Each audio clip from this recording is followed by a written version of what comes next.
관심 있는 포인트가 여러 가지지만 그 중에 하나가 우리 5위를 달리고 있는 김용 후보와 6위를 달리고 있는 이성윤 후보가 네. 둘이 붙었을 때 누가 이렇게 막차에 탑승할 것인가 이런 얘기들 많이 하는데 우리 하홍희 소장은 개인적으로 좀 어떤 관측을 하고 있습니까? 저는 김용 후보가 당연히 올라간다고 네. 생각하고 최민희 후보가 사퇴했으면 좋겠지만 또 사퇴 안 할 테니까 호남에서 좀 끌어내려 주셨으면 좋겠어요. 호남에서? 가능하면 6위 밖으로. 저는 걱정이 많이 됩니다. 이 전략이 SNS에 도는 전략이 바뀌었어요. 바뀌었어요? 그전에는 그 최민희 의원을 수석으로 만들기 위해서 홀짝에 의한 짝짓기 투표.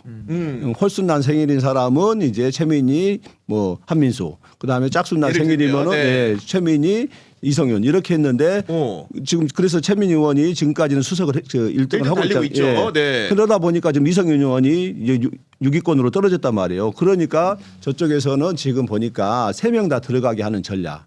그러면서 지금 한민수와 이성윤을 집중하는 전략. 특히 이성윤 후보를 집중하는 전략을 펴고 있어요. 3명이 5등 안에 들어야 되는 네, 전략. 네, 그렇게 되면은 김용 후보가 위험해지지 않습니까? 저는 실제로 걱정이 많이 돼요.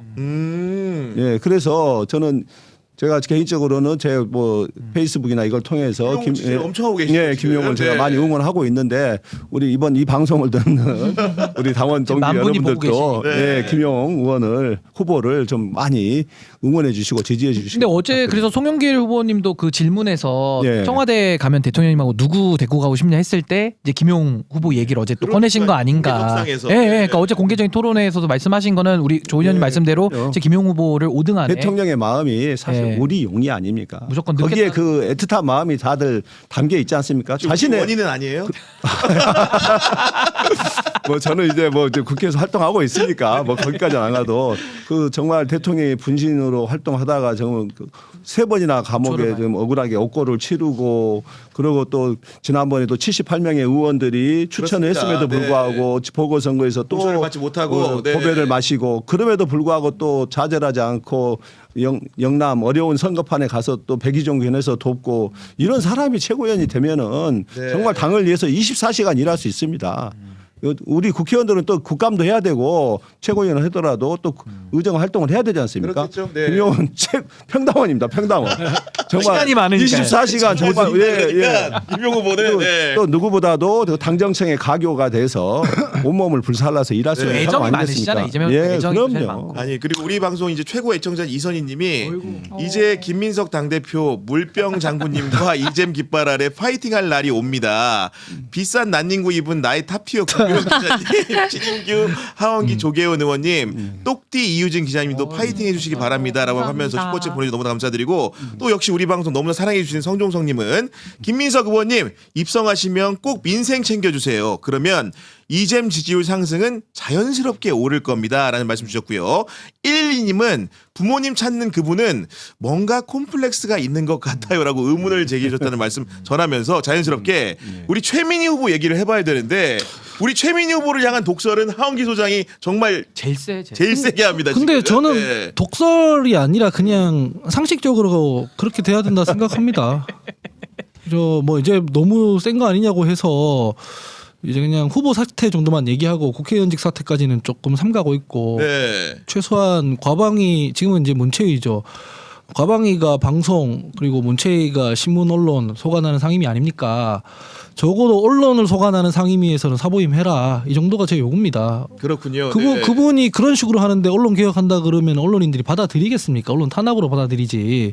더불어민주당이 언론 개혁해야 한다시고 막 기자들 탄압하고 이렇게 하면은 되겠냐고요. 우리가 윤석열입니까? 그걸 뭐 또 당대표 하겠다는 사람이 자업자득이다 이러고 앉아 있던데. 와 진짜 예. 그건 좀 약간 충격적이었는데. 근데 저는 이게 근본적으로 제가 TK 이 선거 많이 비유하는데 예를 드는데 TK 가보면은 국민의힘 후보들이 캠페인을 똑바로 안 해요. 막 선거 포스터를 막 지난번 선거 때 썼던 거 재탕하고 그러거든요. 왜냐면 네. 깃발만 꽂으면 그냥 찍어주니까. 저는 저 그 월별 생일 딱 해서 짝짓기 저거 선거 저게 그거라고 생각을 해요. 아니 무슨 캠페인이 없어요. 눈치를 안 봐요. 아니 상대 후보가 그 연설하고 있는데 거기서 야유를 하지 않나 그거 그러지 말라고 말리니까 초선 의원이랑 싸우고 아니 그런 문제를 일으키니까 당연히 언론 카메라가 많이 가죠. 보도할 수밖에 없는 거지. 네. 네. 아니 자기네들이 전당대회장에서 그런 볼콕하고 이러고 앉아 있는데 언론이 그거 안 찍냐고.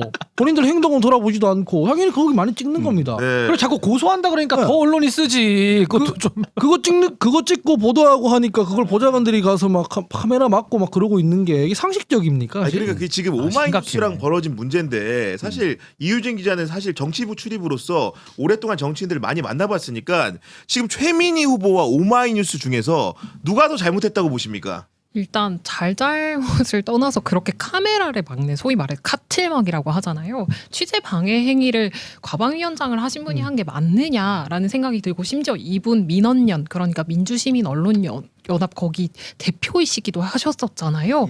그런 언론과 관련된 시민단체 활동을 하셨던 분이 이렇게 하는 게 과연 정상일까 하는 생각을 했고 저는 그리고 최민희 후보가 그 페이스북에 그 카틀막 소위 사건 이후에 올린 글을 한번 보시면 네. 조선일보 쪽 출신 뭐 오마이뉴스 뭐 기자 그런 표현이 이렇게 등장하죠. 표현을 했었잖아요.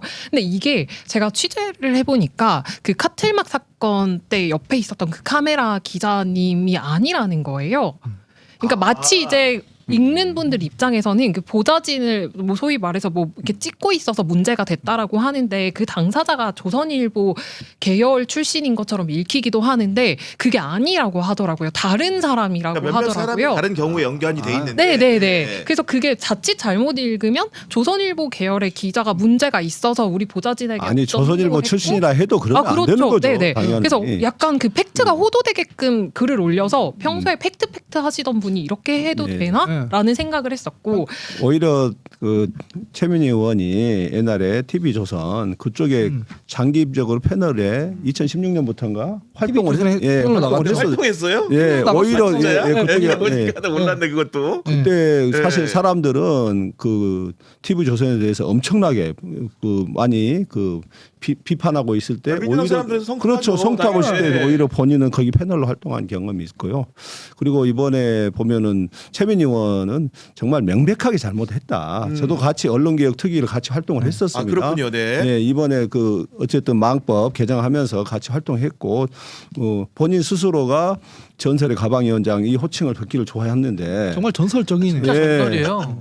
있어서는 안 지금 되는 전설. 이번에 정말 정말 큰 실수를 했다. 저는 네. 그 본인이 또 자랑스럽게 얘기하는 말지 기자 출신 아닙니까? 그 오마이뉴스 오연호 대표 기자가 말지 출신입니다. 아 같은 말이. 네, 그리고 언론 개혁을 네. 위해서 2000년 2월 22일 2시 22분에 이 오마이뉴스가 등장해서 우리나라 민주화에 얼마나 큰 공헌을 했지 않습니까? 정론으로서. 공로가 있죠 당연히. 그리고 특히 내란을 막아낸 저는 큰 1등 공신 중에 하나가 저는 오마이뉴스다. 사실 다른 유튜브 방송들 제대로 방송 못했습니다. 김호준 뉴스공장 활동했습니까? 그때 이제 그 딴 분이 아마도 있죠, 이제 딴 안에서 했을 거예요. 네, 스튜디오에서. 네. 예, 아니 주진우 선배는 아니, 가기도 현장에 하고. 나가. 예, 이제 매불쇼 네. 활동 안 해. 뭐 다 그럴 때 오마이뉴스는 현장에 가서 처음부터 끝까지 중계를 했습니다.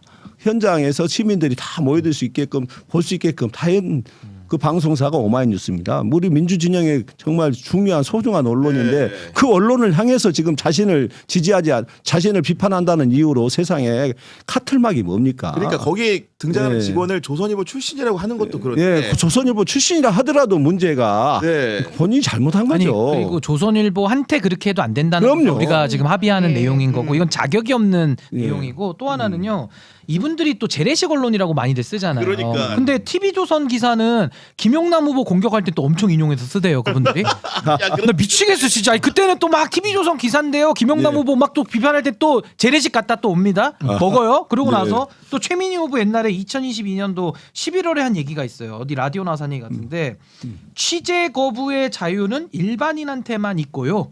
대통령한테는 없습니다. 왜? 공인이기 때문에 라는 본인의 인터뷰가 또 지금 돌아다녀요. 아, 윤석열 전부 때 저런 워딩을 했다 이거죠. 최민희 네. 최민희 후보님께서 팩트로 제가 갖고 있다. 팩트로. 그러니까 자기가 저렇게 뱉어놓은 얘기와 지금 본인의 이야기가 그럼 얼마나 모순되고 상충되느냐. 예. 아주 부끄럽지 않습니까? 그리고 지켜보는 사람들이 저 힘들어요, 오늘 진짜. 꼭 하고 싶은 얘기가 있는데 오늘 그 최민희 후보가 젊은 기자들 이렇게 아. 지칭하면서 놀랬다, 진짜. 안쳐두고 아, 네. 훈계하는 게 있었는데 사실 지난주에도 때도 이제 구경 선배가 최민희 후보에 대해서 저에게 이제 질문을 하셨을 때 저는 솔직히 그 최민희 후보에 대해서 정말 좋지 않은 감정이 있기 때문에 말을 하고 싶지가 않았었어요. 근데 오늘 좀 약간 작심해서 얘기하면 그분이 뭐 젊은 기자들이 왜 뭐 진실을 보도하지 않고 막 이런 식으로 호소를 했는데 본인이 어떻게 기자들을 대해 왔었는지를 한번 좀 생각해봤으면 좋겠다. 제가 민주당 처음 출입할 때 그때 되게 열정이 넘쳤을 거잖아요. 이제 애정을 갖고 민주당을 출입해야겠다라고 생각하고 최민희 후보를 엘리베이터에서 만나서 인사를 엘리베이터에서? 했었는데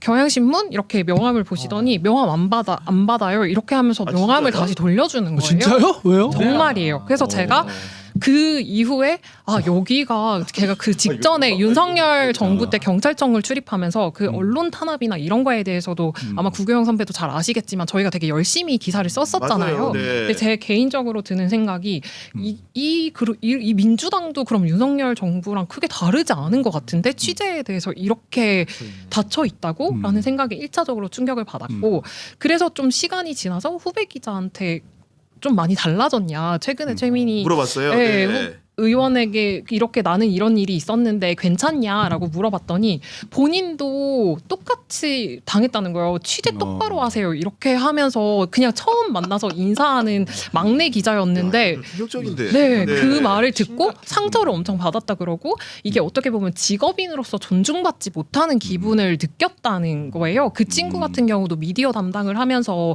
그 윤석열 정부의 방송장악 문제를 엄청 열심히 취재하던 기자였는데 어떻게 보면 가방위원장을 만나서 인사를 하자마자 취재 똑바로 하라는 소리를 들으니까 권력자잖아 자기. 네, 그래서 들었던 생각이 이분은 언론 개혁을 하는 게 아니라 언론 혐오를 하고 있구나. 저는 그 생각이 그런 생각까지 들었었거든요. 이룬단 네. 말이지. 근데 오늘 기자들을 앉혀놓고 너네 뭐 정의감이 없냐 뭐 이런 식으로 막 말씀을 하시잖아요. 근데 젊은 기자들의 설교하듯이. 사기를 꺾는 거는 그런 분들이에요. 다짜고짜 보자마자 어떤 이유도 설명하지 않고 너네 똑바로 해 명함 안 받아 이런 식으로 대해 왔었던 본인의 어떤 행적을 좀 돌아보셨으면 좋겠고 자업자득이. 네, 또 하나 좀 말씀드리고 싶은 건 왜 뉴시스가 캡처 공개 안 하냐 뭐 야, 이런 그 얘기도 식으로 황당해, 나는. 네, 뭐 너네는 진짜. 뒤에서 이러쿵 저러쿵 하면서 왜 기사 안 쓰냐라고 말씀하시는데 저 정말 그냥 솔직하게 말씀드리면 그런 떠도는 소문 아니면 뭐 사실일지언정 기사화되지 않은 정보 보고가 다 보도되지 않는 것에 대해서 최민희 후보는 고마워해야 되는 입장이거든요. 제가 민주당을 출입하면서 과방위가 예. 왜 직원들에게 깊이 상임위가 됐는지에 대해서 하나하나 이 자리에서 뒤에서 도는 얘기들을 말씀드릴 수도 있어요. 하지만 다 그런 거 저희가 얘기 안 하잖아요. 그런 것을 한번 생각해 보셨으면 좋겠다는 말씀을 제가 오늘 방송 가서 꼭 얘기해야 그럼 하나 정도는 우리 하 소장님이 얘기해 주세요. 하나 정도. 입장을 다시 바꾸겠습니다. 네. 국회의원직도 빨리 사퇴하시기 바랍니다. 예. 아니 근데 이게 그게 아까 얘를 마무리 짓자면 이게 TK에서 깃발 꽂으면 그냥 무슨 짓을 해도 그냥 되니까 눈치 안 보는 것처럼 짝짓기 투표 이런 거 하고 막 딴지일보 깃발 꽂아 놓으니까 아무런 캠페인도 안 하고 언론 눈치도 안 보고 언론 눈치 안 보는 게 좀 국민 눈치를 안 보는 거거든요. 말하자면 유권자 눈치도 안 보고 이렇게 되잖아요. 네. 이런 상황에서 아무 순위 변동도 없이 뭐 심지어 수석 최고위원이 된다? 이게 되게 수치스러운 일이기 때문에 호남이랑 수도권에서 반드시 순위 조정을 해 주십사 제가 부탁을 드리는 겁니다. 예. 될 것 같아요. 네. 다시는 이런 식으로 캠페인을 저희 당 내에서 아니, 못하게 좀 해달라는 거죠. 아까 이제 우리 이유진 기자 얘기할 때 우리 조계원 의원님 네. 표정을 보니까 내가 한번 토론회 열어가지고 정말로 더 황당한 것은 심하네요. 이런 상황을 두고 정청래 후보가 한 얘기가 정말 자업자득이라 그러지 않습니까? 아니 세상에. 이런 얘기 좀 그런데 예. 아니 어떻게 이게 자업자득입니까? 후보를 상대로도 아니고 예. 오마이뉴스 상대로 어떻게 그런 말합니까? 예. 솔직히 말해서 예. 공업자 정신이 있다면. 예. 근데 이제 아까 전에 의원님께서 잘 말씀해 주셨듯이 출신 성분 가지고 조선일보 출신이라고 해서 무슨 짓을 다 당해도 되는 건 아니잖아요. 아니 물론 그렇죠 당연히. 그런데 네. 그러면 그런 보편 상식 말고 그냥 정파성을 뒤집어 씌워서 최민희 의원 입장에서 얘기를 해보자고요. 조선일보 있던 기자가 오마이뉴스 하면 그거 좋은 거 아닌가요? 정파적으로 그러면 아니 맞는 말이지. 뭐야? 그게 100번 아니, 맞지. 예. 조선일보가 조선일보가 그렇게 싫은 최민희 의원 입장에서는 조선일보에서 돈 많이 받고 거기 다니다가 오마이뉴스 진보 언론오면 좋다고 칭찬해야 되는 거지. 그거 왜 저런 식으로 공격을 하냐 이 말이 근데 맞다 하더라고. 저게 좌표 찍기가 좀 위험한 거예요. 저게 유시민 씨도 좌표 찍기 많이 했죠. 예. 뭐 일일이 언급 안 해도 다 아실 그렇습니다. 겁니다. 네. 그리고 조국 전 대표 무섭노 사투리 썼다고 그것도 좌표 일베 낙인 찍었죠. 그러니까 저게 저분들의 나름의 어떤 그 좌표 찍기 수법 네. 내지는 정말 정말 저는 대한민국의 민주주의를 위협하는 하나의 그런 행태라고 저는 봐요. 그러면서 나중에 가서는 그 피해자는 호소할 데도 없어요. 그냥 이분들은 나는 뭐 내가 한 적 없는데 이렇게 시침이 뚝 되는 거예요. 얼마나 비열한 방식입니까 정말. 네, 그런 말씀 주신 거고 지금 시청자 여러분들 의견 주고 계신데 이거는 조계현 의원님 확인을 한번 해줘야 될 것 같아요. 예. 그 우리 아이디 하지만님이 예. 서울 20대 민주당 당원들에게는 투표 문자 카톡이 안 온다고 하는데 예. 어떻게 된 건지 궁금합니다 해주셨는데 저희가 확인할 길은 없을 것 같고 혹시나 당에 네. 이런 사안을 전달해 줄 수 있으면 전달하셔가지고 만약에 예. 정말로 그런 일이 발생하고 있다 네. 시정을 해주기를 좀 부탁드리는 네, 거고요. 민주당 카카오톡 채널을 그 열어 나오셔야 될 것 같습니다. 아 채널을 열어놔야 예, 돼요? 채널에 아니요 순차적으로 할 거예요. 예, 근데 채널이 돼야 돼요. 아침에 동시에 통지가 돼야 됩니다. 아침에 투표하라고 아니, 온라인 투표는. 그 채널로 그냥 카톡이 와요. 예, 그러니까. 열어놓고 이런 게 그러니까 아니라. 친구 맺지 않아도 그냥 와요. 그러니까 예, 네. 예, 예. 근데 아무튼 투표 안 너무 하는 사람은 저거 한번 차단이 알아봐요. 되어 있는지 확인 한번 해보시고요. 순차적으로 옵니다. 순차적으로. 아 맞아 차단 본인이 차단을 해놨을 수도 있겠네. 예. 네. 그거 무지무식하네. 아침에 네. 동시에 일괄 발송이 된다 그러더라고요. 확인을 좀 아침 9시에. 네 그리고 우리 방송의 애청자이신 토마토 오네어님은 최민희의 언론 혐오에 동감한다는 말씀, 이유진 기자의 말씀에 동의한다는 말씀 주셨고요.